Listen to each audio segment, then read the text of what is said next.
నువ్వున్నది నాలోనేగా ఈ సంగతి విననే లేదా మదిలో నేను నిదరోతూ గమనించలేదా ఎదనిండా ఆశలు ఉన్నా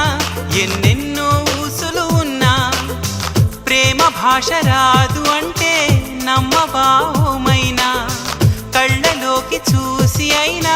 పోల్చుకోవనా ప్రేమ ఎలా చెప్పనమ్మా నాలోని ప్రేమని ఎలా చూపనమ్మా నా ప్రేమను అని అవునని అంటావు మరి కాదని అంటావు ఏమంటావో ఏమోనన్న సందేహంతో ఏమని చెప్పాలో నీకేమని చెప్పాలో తెలియక సతమతమవుతోంది నా మనసెంతో అటు ఇటు ఎటో